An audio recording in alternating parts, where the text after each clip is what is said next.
I think we've got everyone. Wonderful. How are we all doing? Alright? It's been a really, really, really wonderful evening so far. So thank you for staying with us. As it was yesterday, there's such a diverse range of approaches to filmmaking that we've seen this evening, such a diverse range of content, of material, of theme, and I think that's such a testament to the ability of film. One thing that stood out to me across all the films, to make a huge simplification, is that all of them dealt with this idea of what it is to be human, like whether that was the idea of like this pressure to optimize your body and to optimize your performance, or whether it was a certain way to perform grief or engage with community, engage with your identity, engage with technology. It could go on and on and on. But another thing that really stood out to me was this idea that a lot of these films weren't necessarily trying to pose a solution or come to this any kind of grand conclusion or a moral finale. It was really exploring the feelings that are associated with that, the feelings of rage in many instances, feelings of frustration, of disjointedness, coming to terms with things, misalignment. And I think through that there was a really beautiful sense of identity. You could see through these kind of films, you could relate with what these elements of yourself and therefore of other people around you are that you might not have looked at yet. And I think a huge strength in these films was maybe the way that they deviate from this kind of typical beginning, middle, end narrative arc or format. I think that that's something that across a lot of these films is the case. And so my first question to you all is if you relate with this idea of trying to deviate, or your practice deviating from this traditional arc, why you chose to do that and why you think that that's a powerful way to tell your stories.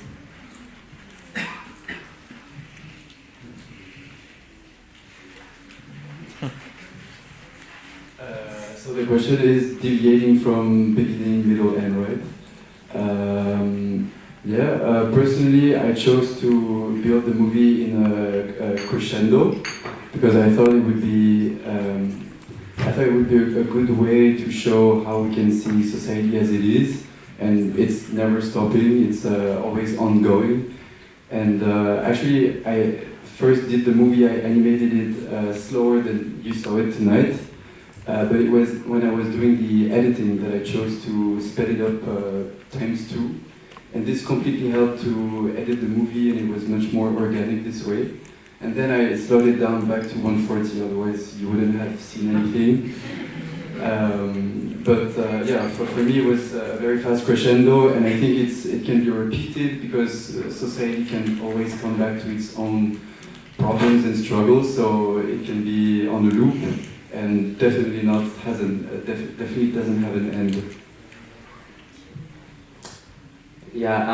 For me it was a lot to do with subjectivity, of showing how it feels to be like that, like mixed race. So what I actually, it was actually a challenge to really show this filmographically, because not a lot of people know what it's like.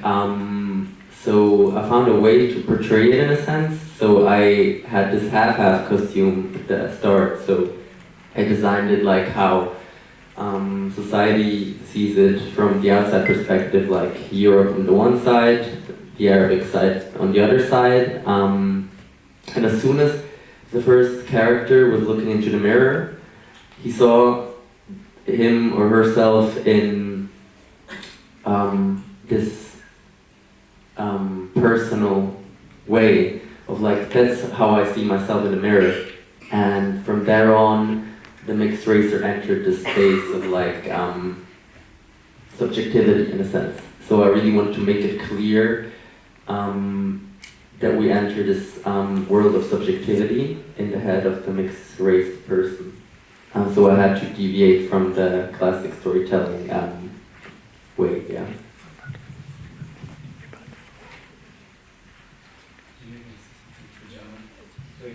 I think what I liked in your movie, and tell me if I'm wrong, maybe if we talk about beginning, middle, end, maybe it's also the beginning of something new.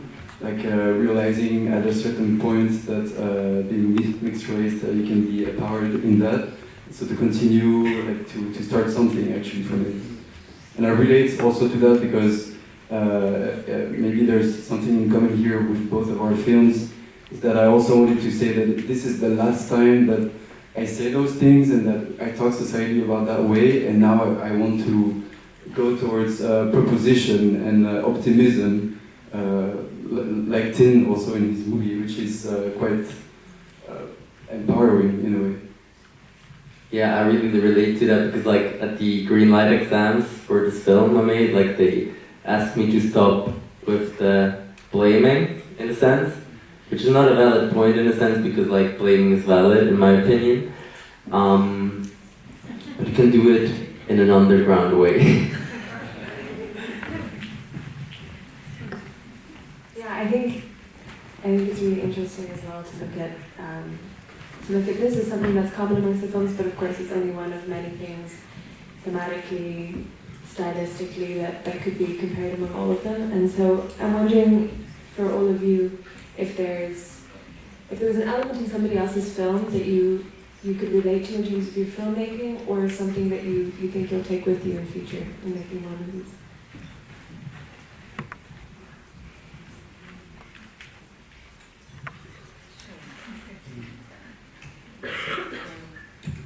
I don't know if I'm gonna answer your question very specifically, but I mean, in my case, I was talking about a specific event and how this everyday technology is affecting this event without us even knowing or realizing. And I feel like the common thread, I mean, yes, there were other movies about identity and a feeling of belonging and a feeling of being in like a luminous space to a certain extent. Although mine didn't really talk about that specifically, it came from that. I mean, I remember when I wanted to start this like second year of my thesis project, I didn't want to do anything that had to do with Lebanon whatsoever. Like I wasn't here really to talk about myself or my story or my past or my present or whatever, but I found myself talking about it because it was something very important. So I touched upon that, and I felt that there was a very important story to tell, being in the space where this story is not that it's not talked about, it's not even present in anyone's reality, you know, like my reality does not exist in this place, you know, so I felt this kind of like common thread of like talking about an essence of some sort that that does not exist in this context specifically, but bringing out a context that this context could start realizing or getting to know somehow. Yeah. Just to respond on that, I mean, I from your movie, just watching it, it's very specific. It's very like, I mean, the way you're talking about it, it seems like nobody here would be able to relate to it, but I could 100% relate to it because in Uganda there was also this social media tax. I think it still exists, and I think we also have quite a tumultuous political scene, and social media also becomes a platform in which people group and make plans, and yeah, our government also imposed a social media tax to stop this, or even a social media ban where it was completely like the internet shut down for weeks.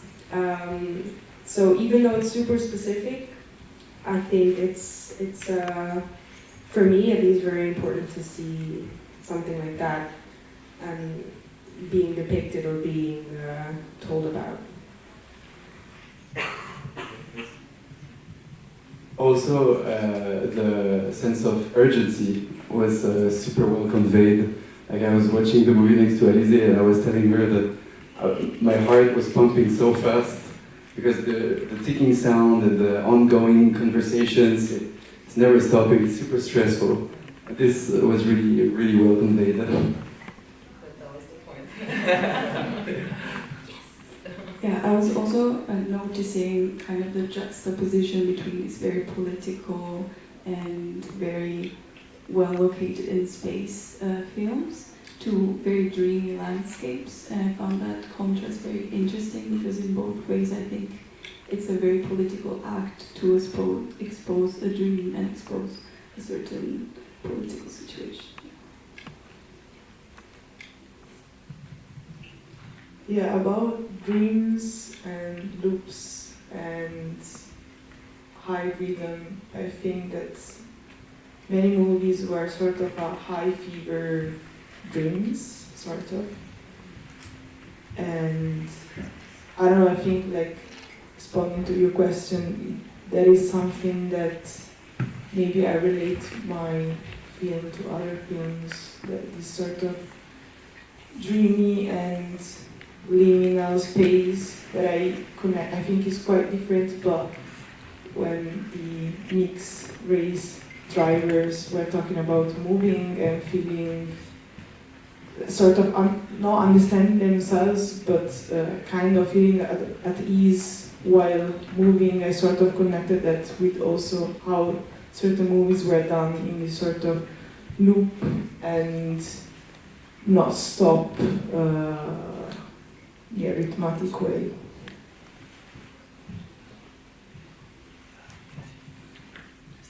Yeah, I think what we touched on there in terms of the incredibly exhaustive and rich and complex themes that were represented in a lot of the films tonight is really interesting, especially given the format. They're short form films, none longer than like 15 minutes, some as short as a minute and a half.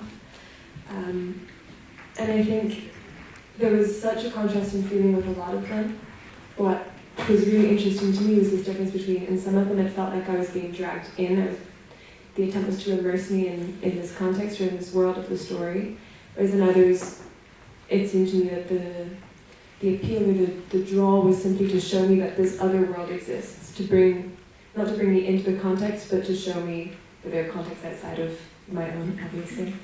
And so I'm curious as to whether that was a question that you had during the process of filmmaking for yourselves about where you wanted to put the viewer in this kind of way, or whether even in hindsight, looking back on it now, that's something that you consider next time as well.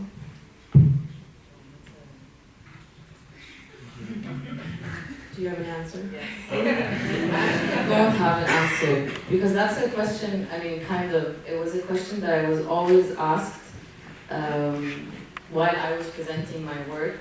Who's your audience? Who's your audience? I don't fucking know who my audience is. Like, my audience is whoever is interested, you know? Where do you want to put this thing? I don't know, wherever it could exist. Like, don't pressure me. Just let it be. If you're not interested, just don't look at it. Don't, whatever. I mean, yes, of course, I was thinking about it all this time because it is very, very specific, right? It's not that I'm trying to give you an image of Lebanon or whatever Lebanon is, but I'm really going like extremely specific. And it was a very big struggle for me to explain my project without explaining the history of the project. And I would always like do my like 7-8 minutes presentation, and by the end of the presentation they asked me, okay, so what's your project? I'm like, fuck, okay, what's my project? I don't know. It's that. So yeah, it is a struggle, and I think till now I don't understand. I mean, if you enjoyed it, then great. You're my audience, you know.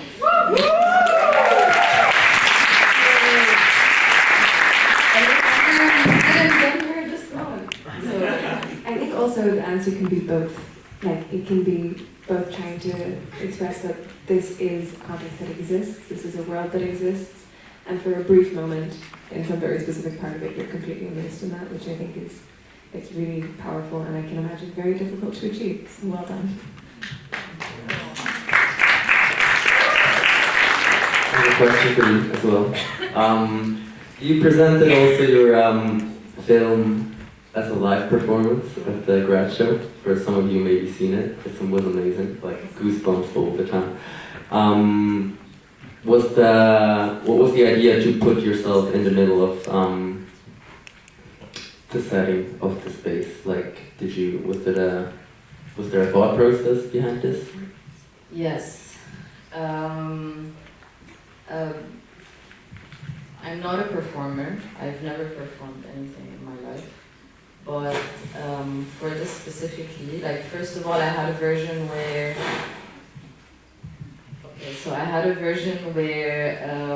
I wasn't telling the story personally, but then at some point I felt that this story was my story, and it was very important for me to tell it, and no one else. So I couldn't have someone else like have a voiceover over it. It would have been very weird for someone else to tell the story instead of myself, right? And it's because it's in like an investigation, and I'm trying to like immerse the audience in the process of me making it and me being in those groups and getting the effect of those groups. So I really felt that it was important for me to tell it. Although still, maybe I don't really express myself very bluntly when I do the performance. Maybe I'm still like very awkward sometimes, and I'm like, oh.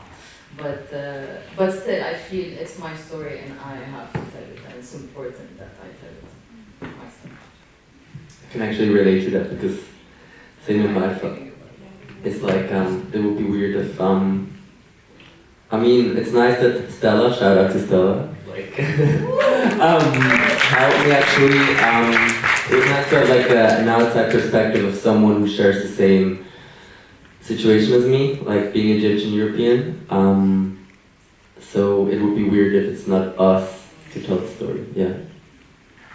Yeah, I can relate to that as well.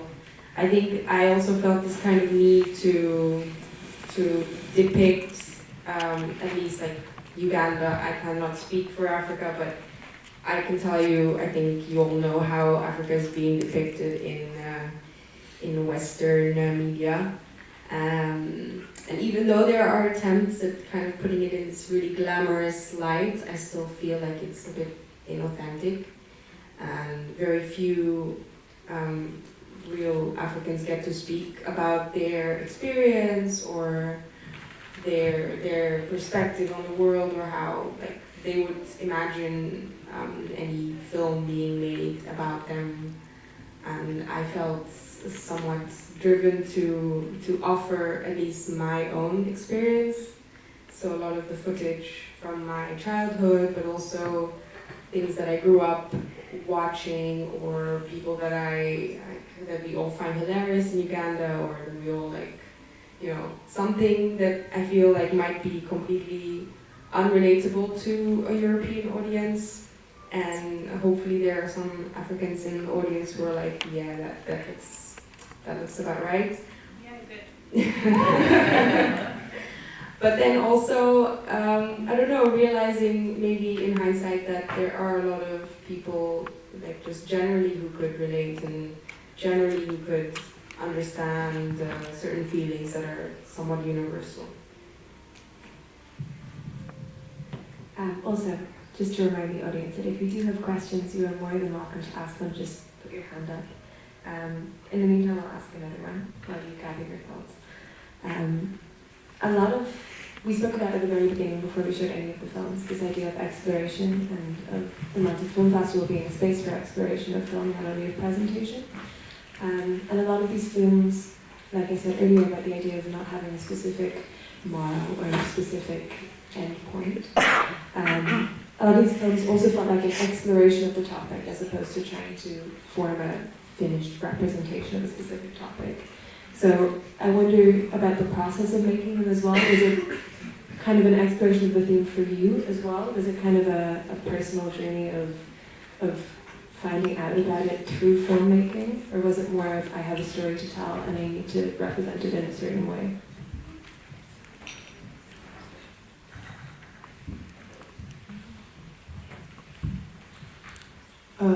For me, I think that the project was very much research-based. So but at the same time I was already working on a certain visual language, I was already working with CGI.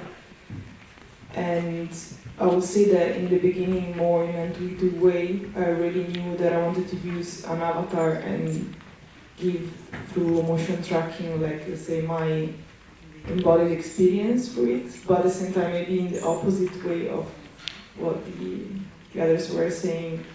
I wanted to create an avatar that was quite generic, that everybody could identify with somehow.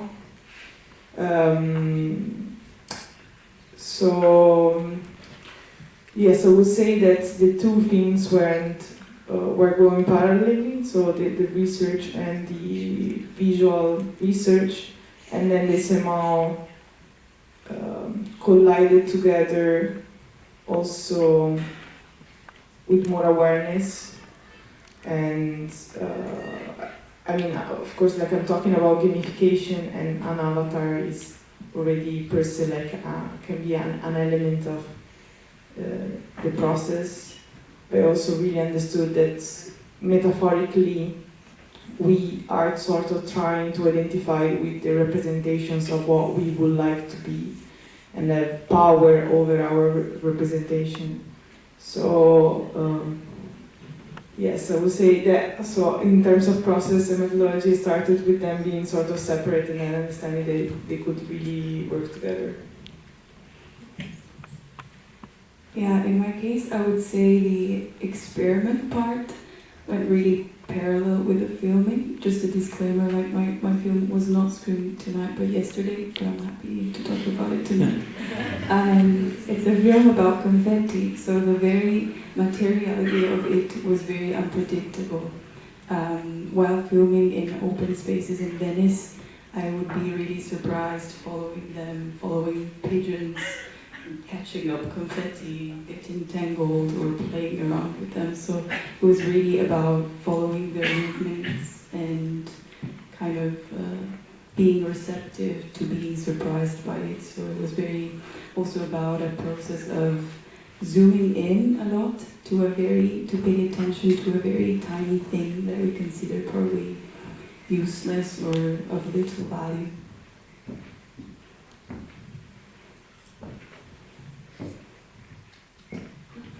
No, just saying your confetti made it all the way to my project, so it's not that useless.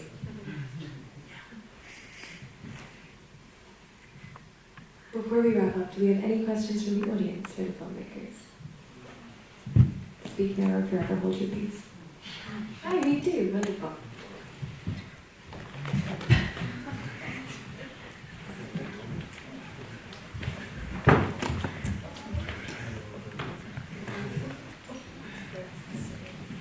Hi. I had a question. It's a very dumb question, but it was about there was this kid in the film about Uganda, and the specific voice. I know that kid, but I don't know his name.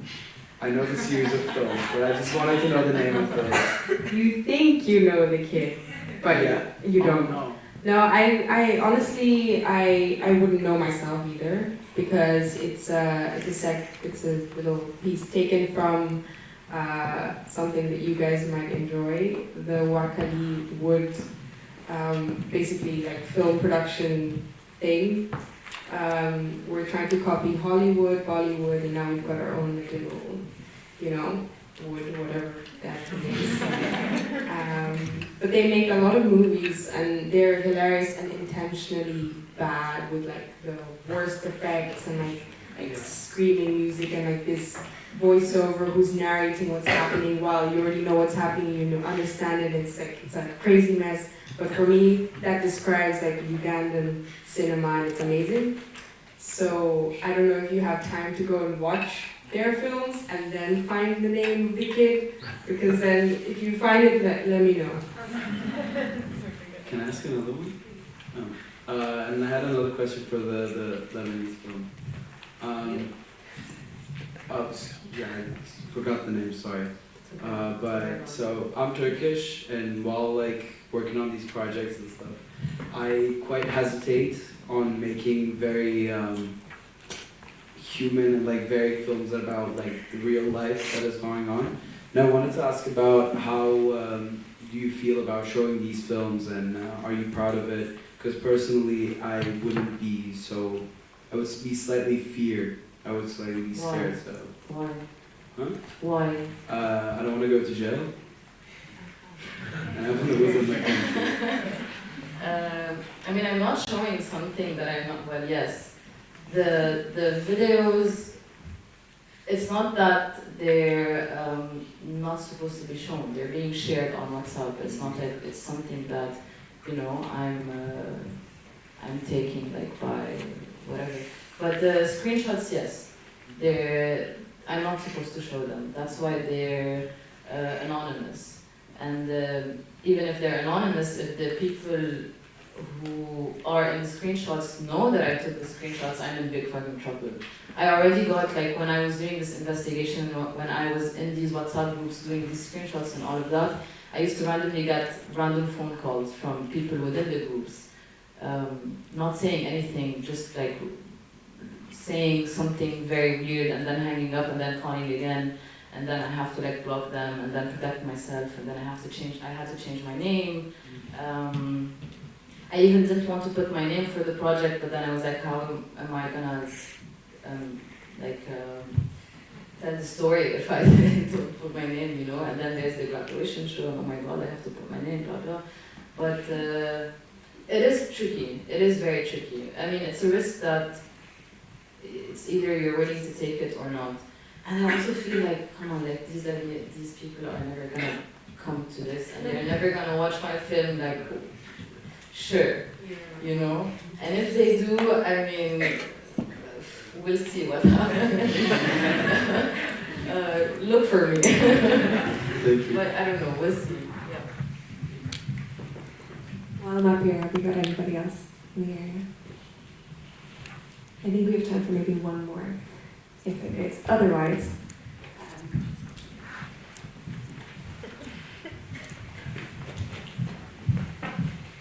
we're very quickly approaching midnight, and I want to say an absolutely enormous thank you to our absolutely incredible panelists. Thank you so much for chatting. Thank you for your insight.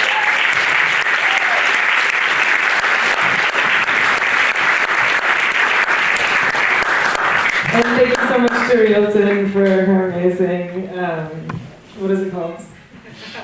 Moderation. And thank you to Pete and the Experiment Grant. Couldn't have done it without you.